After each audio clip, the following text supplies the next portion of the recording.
Welcome everybody to the expert interview. I'm here with Satyen Raja, and he is just an absolutely incredible human being. I'm working with him on a project called New Gaia, where we're going to be creating regenerative communities together. And he is just the best that I've seen at bringing in the solid business foundations in with allowing things to happen, just that spiritual aspect, not having to force things, but really allowing, but also knowing really what he's doing in the business world. He's worked with tons of just incredible organizations that are changing the world. He really is all about helping humanity ascend to a higher consciousness.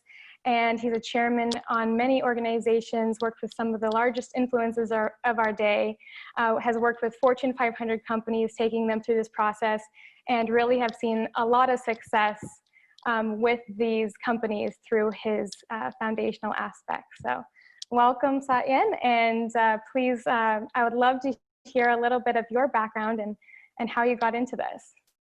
Thanks, Kelly. Well, first of all, I want to acknowledge how awesome it is having you part of our New Gaia Green Tech team.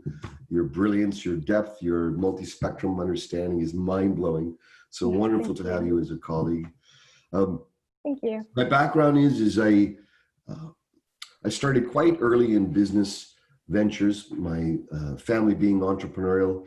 And so I dove deep into the entrepreneurial lifestyle and world. And then I found that it was conflicting with my spiritual side, which I started becoming interested in human potential and growth and the heart and awakening of consciousness. And usually these things are oil and water, right? Business and growth or awakening, they tend to be. And so my life has really been about how can we find a congruent way where we can create profitable businesses that are good for the self, good for the whole, that are omni-win, that are good for all beings. And how can we live according to those principles and to those ethics?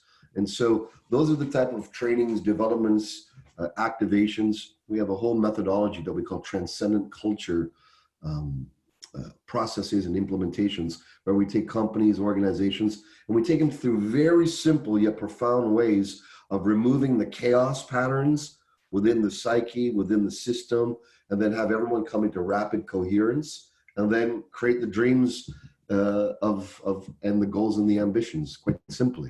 So that in essence, I like to take the path of least resistance and maximum impact. Beautiful. So what really made you realize this was the path that you wanted to take? I started out in martial arts, and I had very wonderful mentors. And these Kung Fu masters of mine, they were very positive, and they showed me that, you know, you must make something out of your life.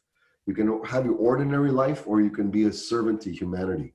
And if you become a servant to humanity, they taught me that the gains that you'll get from it, from relaxing your ego, being of service, putting your ego underneath others and lifting others up, is actually a noble and very powerful path. And as a teenager, it's like that, yeah, sure, right.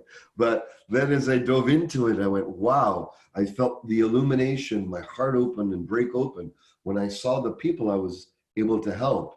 And so then I got, this is the path for me. It's the path of helping people understand, awaken to their true nature. And so that was really inspired by my mentors. And ever since then, I've been on this path, and I've been blessed to have all mentors who have shared the same principle. And this is a universal principle. To be of service is the greatest service to self. And sometimes we don't recognize that right away, but our soul knows. I love that perspective that you have on it. And it's just been such a pleasure working with you and creating these cohesive, foundational, you know, vision, mission, purpose, values, all of these things with New Gaia. And so I was very inspired to have you here so you could kind of give some information to the people watching this that are in that first step of their journey, really to create these regenerative communities, and they're building these steps. And so I wanted to know from you, like, how you've seen that your specific process, like how in depth it is, and why people should do it in the way that you suggest. Well, that's a great question. So in our transcendent culture development trainings, the first thing that we cultivate is whatever is our vision and mission. This is not unknown. This is standard operating procedure. Yet the challenge is most ways of finding that are usually being generated from the mind, from our minds talking to each other's minds, talking to each other's minds, using our intelligence, our thoughts. And it's great, but it's not the holistic realm of wisdom that we actually have inherent within us. So we're only using a partial part of our capacity to generate a mission, which then ends up for many companies, organizations to be flat. It becomes a mission statement, something sitting on a wall that is flat, dry many times. It's not eliciting of the human spirit. So the first thing that we do is we sit down with each other, and you saw this exercise that we did. We call it a dyad. We get the principles involved, and it's very simple instruction. So I would sit with you, so whoever's watching, this is what you and I actually did, Kelly and all our teammates. And we took the time, we had some basic idea of our vision and mission, but then we took the time to just remove the obstacles of life, come into a sacred space, a meditative space, and then you give the instruction, Kelly, tell me a vision and mission you have for our organization. Then you drop into your being, receiving that. Something will emerge, a vision, a mission, and being regarding what that is, and you express it to me, whatever that is, and then I say, thank you. It means I understand. It doesn't mean I have to agree, but we don't go into dialogue around it. This is the very interesting part. We just let it be. Then you would give me that instruction, Satyen, tell me a vision and mission you have for our organization. Then I take the time to contemplate, feel that answer, and feel what is emerging from my soul, from not just my mind, but my most innermost feelings, my innermost awareness of being. Something arises, I share it with you, and you will say, thank you. Now, we go back and forth. It sounds like, well, we said it the first time, but when we go back and forth, tell me about a vision and mission you have for our company. When you do that for 15, 20 minutes, up to 40 minutes, the superficial layers are expressed in the first few minutes, and then a richer, deeper, more refined, more congruent wholeness starts to arise. And now as you tap deeper than the mind, you start tapping the soul's voice. And the soul's voice is connected to the voice of existence, Mother Nature, Gaia, reality, whatever we want to call it, the divine. And then all of a sudden, the messages on what our vision and mission is come more simply, more refined, they're more beautiful, and then they're emerging from the heart. So when we go through the process, mind, layer by layer, we let off the onion layers, and then the deeper gem, the diamonds show up. Then after those 20, 30 minutes, we take down, oh, look at that, look how it got deeper, our mission and vision. And when we do that, it tends to become simpler, more potent. And then when we have the most potent version of that, we come together with it. We say, here's the potent version of our mission in a very condensed, short, concise way, in a way that elicits our heart, our soul, that says, hey, we don't just want to accomplish X amount of helping our customers be happy and shareholder values, blah, blah, blah, same old crap, right? It's now, I'll give you some examples. One of the ones we work with, some of the few companies, we took their very complicated tech-oriented company and turned the vision and mission into creating a world that doesn't break down. It's a software that analyzes and predicts when things are going to break down way in advance, and thus we can do the fixing beforehand. We can do the maintenance way beforehand. Well, to boil it down to that, to come up to create a world that doesn't break down, it's a noble grand vision. Once that dropped through and came through this collective practice process, all of a sudden everyone went, yes, there was a congruence. That's how simple that what we're really up to, the biggest why behind it all, right? And once that biggest why is resonant, then everyone can come align around it. And then we use that as the measure of how successful we are as a company. Are we helping a world, creating a world that doesn't break down? So that company was called MTEL, which is now Aspen Tech MTEL, as an example. Okay. Amazing. Yeah, it was just so profound going through that process and really just getting deeper and deeper and just really being able to sit and meditate with another person to reflect back and forth. It was just, it really just set in the why even further, into like our souls. So it wasn't just like we were just speaking it and it was at that, normal vibration that we're always on. It was like, it gave it an extra vibration, an extra energy that really held everything together. And so I love that you said that it was, it's for attracting those, things to you. And so I just love how you have that sort of mentality with all of these things that you do, all these companies that you participate in. And so I just wanted to hear maybe some examples about some past projects that you've seen a lot of attraction coming to it through this vision creation process. So, the essence of what you just shared is depth is magnetic. Shallowness is neutral or repelling. So when we take the time to feel, take the time not to dialogue, but to give, what's your vision mission? Then you ask me and we go back and forth. We go through this revelation process, this peeling back of the onions. That depth that's touched then comes to the surface and emanates. We transmit that depth and that is felt. It's a tacit bodily knowingness of, this is what we're really about. Once we have that and we see that in the eyes and the hearts, the bodies of our colleagues, then there's a natural coming together. All the shallowness falls away, and then the true mission and vision lives us. It actually wakens up our DNA and starts to live us. That's the highest level. So the company that I mentioned, Aspen Tech MTEL, we took a very long, convoluted, very dry mission. And mission statement, I said, screw mission statements. We don't need mission statements. They're on the wall. We need a mission. There's a big difference. One's a statement. One's a true mission that's evoking of our passion, our heart, our congruency, and our follow through. It's so valid. It means something. Another company that I've worked with recently that we did with this was Casaro Real Estate Group. This is out of Austin, Texas. And they have various real estate companies, all in various areas of expertise. And so one of the things that came up in one of these, they too had a very complex traditional style mission. And as I went in, I go, look, our team is not getting inspired by that mission. In fact, it's on the wall and it's dry, it's been there. And now it's just a profit-oriented, traditionally oriented mindset, get our work, get our paycheck. There's nothing evoking of the human spirit.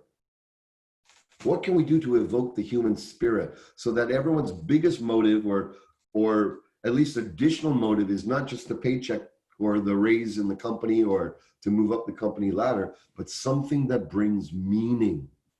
So vision and mission, what I've discovered, when it has meaning for the all, it awakens that wholeness, that altruism within us. And so through our same process that I shared with, what fell out of that, what just emerged was, instead of this previous, like I said, very flat form of mission, what happened was it came through better homes for better lives. Better homes for better lives. 5 words.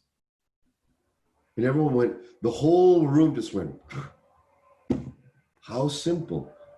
So now the whole company is around, if that's the shining light, the true light, the beacon, the lighthouse, when we have our meetings, congruency meetings, what we call our mission alignment meetings, I invite organizations to become part of our dojo, part of our company culture transcendent dojo, where bi-monthly companies come all together, send their executive teams, whoever they want to bring from the teams. And we go, how are we doing with your mission? Are we congruent with it? Is there something off with it? And we have a review of our mission. That has been so powerful, having a world that doesn't break down. 6 words. Better homes for better lives. 5 words. You can see how keeping it potent and simple, and ones that evoke the human spirit and a bigger way to live. When that came into the company, at first, and some people will always move away, they're not that altruistically motivated, but those who are, they feel the call, and all of a sudden there's a new surge, as you said, of aliveness to come together to actually provide better homes for our clients. not just better returns for our investors and our shareholders. That's all great, but it comes as a secondary benefit of putting our attention and care on our primary customers and clients. So those are two examples that are just soaring. Both these companies are literally soaring simply because of this dial-in at the core of being. When you light up the furnace, which is the mission, you light up the success. Yeah, it's amazing how important that first step is, because it just unites everybody and it just has this upward spiral of energy around it that attracts the like-minded together and people that can really get it. Because when you make it so complex, you know, people like get lost in the words, but simple is just like, yes, that makes sense. So I think that's some great advice. Or organizations spend hundreds of thousands, millions on reworking, bringing brilliant people in to create missions and new missions and such like that. And my feeling is that's all great and dandy, but it's already living in the body of our team already. So rather than create more stuff to add on more stuff on the mind, once we learn to let the mind relax and release and then go to the deeper depths of being, the mission that's there will already show itself. And that's what we have to trust. That's amazing. Yeah. So what would you recommend for people that maybe they're just starting out with this process and maybe they don't have a team yet? Would you say that they should first start getting a core team together to really go through this process with? Start with yourself. Start with a journal. And 2 questions to ask. Feel what my mission is here and now. So you would write that down. What is my mission here and now? Start journaling. Then the second part is feel what my mission is not here and now. Write that down and write one thing about that. What's not my mission? It's so powerful and valuable to cut off, to let go of and release, and to have clarity of distinction of what we are not really here to do, what our mission is not. That will help clear and help you get congruent and dialed in with what our mission actually is. So I'll do that. My mission is not. My mission is not. Do that for at least 40 minutes, believe it or not, 40 minutes. It sounds like a long time, it can be. Sometimes it'll float, sometimes you'll sit. It'll take longer for something to emerge. But after 40 minutes, you'll see how what you wrote has gotten deeper, richer, more pure, and you'll feel how you like geared down. You geared into a different place. Then for most people, it'll just get more and more clear. So that's one thing you can do. And then if you're at the beginning of a company, organization, if there's only 2 of you, if it's a partner in a relationship, as an example, you know, where we have wonderful partners, you can sit and you can create a vision and mission for your relationship. Beloved, you know, I do this with my wife. Tell me what our vision and mission is as a couple. She'll say something. Thank you. No dialogue, just thank you. Beloved, tell me what our vision and mission or mission is not. Well, it's not just a blah, blah, blah. Okay, thank you. Then switch it over. Satyen. So she does the same for me. By going back and forth, even with one person, this beautiful process deepens. You don't even have to do it perfectly. So everyone's thinking, how do I make this perfect? Or you don't even have to do it perfectly. You just have to have the intention that you want to know the deepest truth. And you want to release and let go of what is not yours to do. And yeah, just have a magical time with it. Be light with it, be joyful with it, and trust the process, and trust your soul knows best. Beautiful. Yeah. I mean, even from my experience creating my vision and mission and purpose for my company, New Earth Now, it was a process of like, you know, okay, I put something there and then I came back to it and then I put it again. But it would have been so much easier if I just had spent those 40 minutes just really getting as deep as possible rather than, you know, second guessing myself and having to redo it all the time. So it's really helpful to do it like that. Awesome.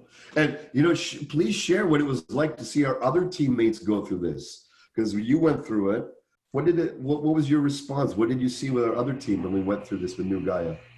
Yeah, I say everybody just came out of it just like, wow, like they were so blown away by the depths that they got in their groups. And then we felt as an energy, as a team, when we came out of it, that we came together and we talked about everything that we talked about in our one-on-one groups.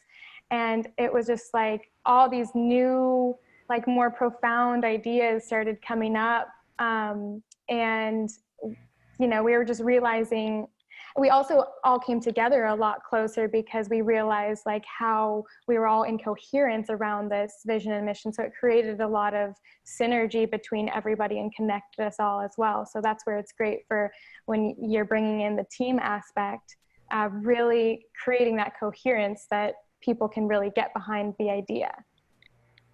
That's the beautiful part I see. After we do these exercises, we all come back together. My hair stands when I see how everyone just drops into the same, like there's a pulse.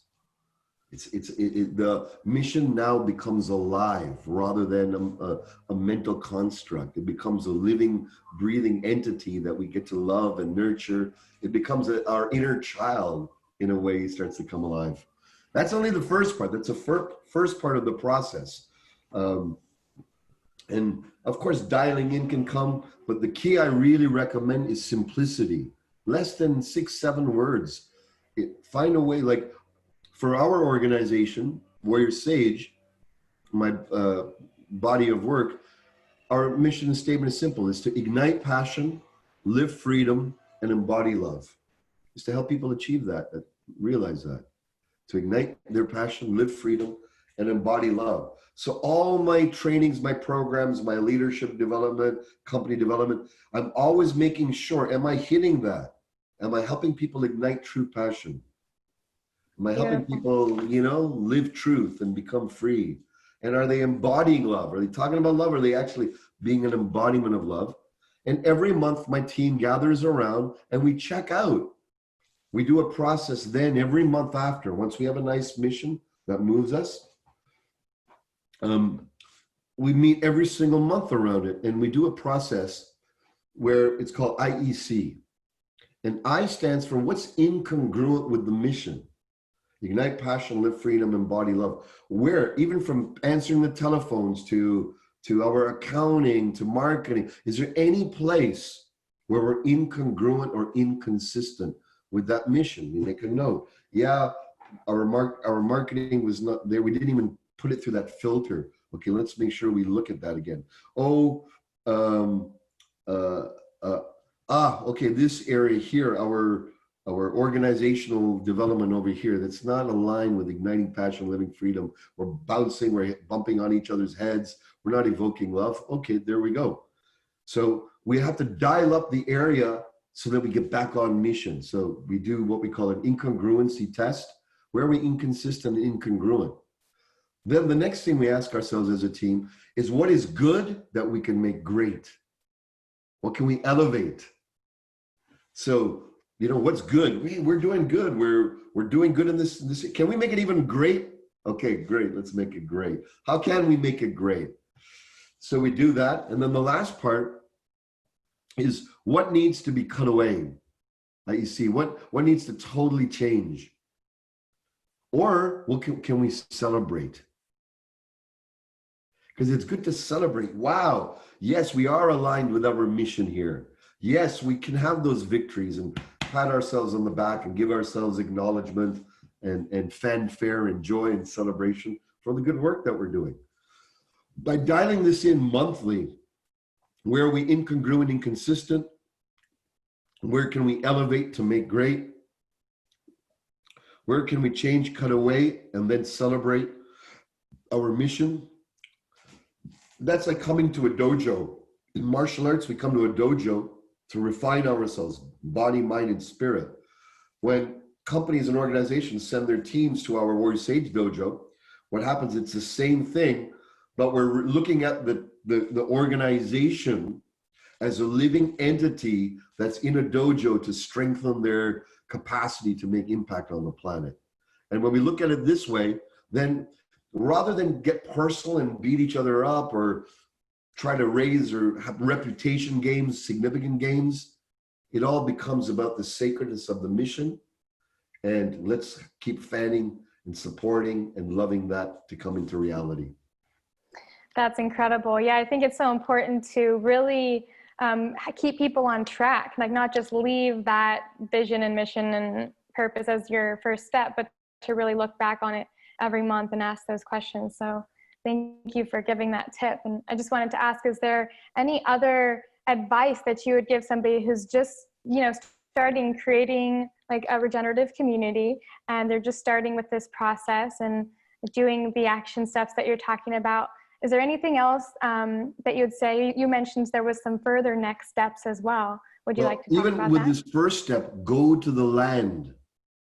Do this process not away from the land. Go sit with that land, that space. Drop in, go through cleansing, water, air, go through an elemental fasting. In a way, you evoke the elements, earth, wind, water, air, fire. Get in touch with the land, the essence of what we want to create for ourselves and our community. Then do this exercise. Because when you do that, you're in vibration with the space itself. Okay, so that's the first step. Now, what do we do after we've started dialing in and generating and allowing a more potent, true, condensed, short, succinct mission to arise? The next step is to take a look at what our goals are. What do we want to achieve in the next year? Start with the year. It's a good thing. Of course, there's long-term, 12 months, 24, 36, long-term. But start with the small. What do we want to accomplish in the next year? And so we have some very interesting questions, and let me share with them some of the questions that we ask. So we get everyone to write down their goals. This is part of our process. We write down what is the main goal that we want to achieve together. And again, the same process we did, where I said, okay, we sit down in a communication, we give each other a little honoring, we become active listeners. I'll say, Kelly, tell me a goal that we'd like to achieve in the next year. You share what that is, I say, thank you. I say, Kelly, tell me a goal we don't want to achieve. By doing that, we're lasering our mind, we're lasering our soul, we're cutting away the extraneous, and we're dialing into the essence. By going back and forth 20 minutes like that, what will happen is the depth of the goal will emerge. Again, it'll be powerful and potent. And then we write it down. Okay, this is the goal that we want to achieve in the next 12 months. Now, the next step, once we have a goal that's powerful, goals are not enough. You have to check within your internal state of how willing are you to conscript yourself, to apply yourself, to dedicate yourself to attainment of the goal. There's some powerful questions, okay, to check out, are you in the optimal state? So I'm going to just read them off to you. The first one is, am I completely determined to accomplish this goal by the deadline that I have, 12 months, 36 months? And I give myself a rating 1 to 10. Am I completely determined? 10, yeah. 3, okay. Get real. Don't give yourself an artificial pump up or fake that you're at a higher number. In fact, the opposite. Just get really real. Okay, the next one asks, accomplishment of this goal is quite natural for me. Maybe it's something that's easy for you, it's a higher number. Maybe it's a new venture, new ideas, new skill sets required. You're like, okay, the number is lower. Get real. Why we want to get real regarding our optimal state is because anything that's operating from false optimism or superficial drummed up bravado or optimism fades away quickly. So the optimism has to be based and our optimal state has to come from the core. To come to the core, we got to know the truth, even if it sucks right now. Okay? The next one, I'm completely optimistic about the accomplishment of this goal. We ask this to check in our subconscious mind. Do we have defeat patterns in the future? Do we have something in the past that failed and we're projecting into the future? It might fail again. Or do we have confidence? So how optimistic are you accomplishing this goal? The next one is, I'm full of enthusiasm for this goal. You could be a 1, a 2, a 10, whatever it is, celebrate, even if it's a low number. If it's a bigger number, great, right? What I must do in the next month to accomplish this goal is completely clear to me. Ask yourself, 0 to 10, where do I stand with that? I'm sort of clear. Okay, I have a 3. I'm damn clear. I'm really clear. That's 8. So these questions give you clarity. They help you dial in what you need. And then the last one, to check out your optimal state, is, am I willing to do whatever is necessary to accomplish the goal? That's where the rubber meets the road, right? Am I willing to do what's necessary? We have a lot of talkers, but we need doers. And to create the change that we want on the planet, to create regenerative communities and societies, we have to be willing to go from phenomenal. The world has incredible, phenomenal ideas now. I believe we have all that we need for utopia right now. Everything, all the brilliance is already here. What we're lacking is the resolve and the concerted, combined effort in the action steps. So ask yourself, where am I with that? Once you've looked at all those questions, then you'll have a sober look at your optimal condition. This is valuable. And then the next thing I like to ask my teams is, and the teams I'm working with, is what are any past, if you will, is there any, what were the negative characteristics that one might have displayed in the past in trying to go for the goal? Procrastination, laziness, the fear of, or the lack of confronting people, or fear of cold calling, or fear of speaking to bankers, or asking whatever, right? How in the past, is there any negative characteristics that you want to, and you got to admit them, and you look at them, yeah, I got laziness, reluctance to confront people. So now you've got a reality. When you look at your negative states, your characteristics as a whole, you look at your optimal state for achievement of goal, and you look at them together, then we ask the next question. Very simple. If you're somebody else, right? If you're someone looking at, should I hire this team, this individual to do this task? What is the percentage of probability that they will achieve this goal? 10%, 20, 50, 100? Usually it's a lower, usually it's less than we think it is. That is powerful knowledge and information. You can start the processes of working on, where are you not fully there? Where have you let negative mindsets or limiting mindsets in the past hold you back from fully unleashing and activating and doing what you need to do to manifest your goal in reality? So those two are very powerful pieces. And the next thing I do is very simple. I look for every way we could fail. Okay, we've got a goal. How can we fail? Well, I could fail because I'm reluctant to confront people or to pick up the phone or whatever. Then I take them through a psycho-spiritual process to eliminate and change that thought pattern. You've done that.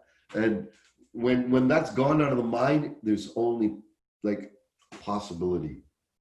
When we make a list of every freaking way we feel we could fail individually or as a team, and then we go through this mental, emotional, spiritual process of cleansing all of them, then everyone goes into even a more stronger field of creation, of magnetism. As you saw, we just did this, right? And within a matter of like a week and a half, 2 weeks, we had a huge potential client come to us saying, I don't want you to do a small project. Can you contribute to changing the future of cities? So I love your reflections and thoughts on what I've shared so far. Yeah, it's absolutely amazing. It's so true. It's like when we go through this process, it brings in the realness of it's the reality. It's not like we're trying to have this false light that happens a lot in the conscious community, like only focusing on the positive and things, because you really need that balance. You really need to understand what's really going on, not just shove that underneath the surface, but actually bring it to the light so that it can be transmuted, so that it can be healed. And so going through that process, from my experience, I was getting real. Okay, these are all the things that I've done in the past that maybe would stop me from reaching that goal. And so I was able to actually look and see and then say, okay, well, now that I know that those are there, I can actively know that that's not what I want to do anymore, rather than just repeating the same patterns over and over. So that really was incredible to be able to go through that. And yeah, then be attracted, just the perfect alignment with what we've been calling in, felt so easily, like barely had to try. And we just basically did a nice introduction, and he was just like, yes, let's create a partnership. Just boom, that meeting. So I think really creating that alignment among what we're calling in and what our visions are is really the only thing that we need to do. I mean, of course, take action on all of the people that we're talking to, all of the opportunities that come to us. But yeah, I think that's the main solid foundation. So I just thank you for everything that you've been sharing so far. You've gone so deep into all of this, and I'm sure you're going to help so many people really get clarity on this. And if people want to go deeper in the process, how would you say they can work with you and connect with you? Well, we've got an amazing team at Warrior Sage that develops transcendent culture for organizations. And simply go to warriorsage.com.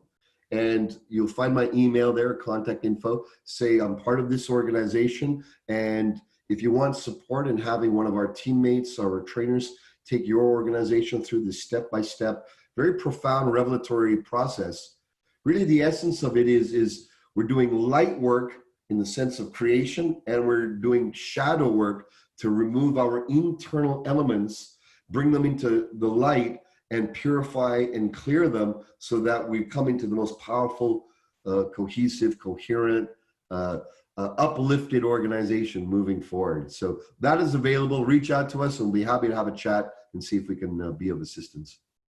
Amazing. Well, thank you so much for coming on and sharing everything that you have, all of your knowledge. And I'm so grateful to work with you and to have you in my life. And it's just been wonderful. So thank you so much. Oh, thank you, Kelly. It's a joy, mutual pleasure. And we've got good work to do for the planet. So I'm very blessed to have you on our team Gaia. And blessings to everyone. You know, there's a lot of rich sharings that we shared today, and you might want to review it and just look at the steps, go through them. You can do them yourself. As if you need support in that, please reach out. We'd be happy to set you up with one of our Transcendent Culture teammates. Just say you want the Alliance experience or the Alliance process. That's what we call this. It brings all the energies into deep alliance and coherence. Okay. Wonderful. Thank you so much. Thank you, Kelly.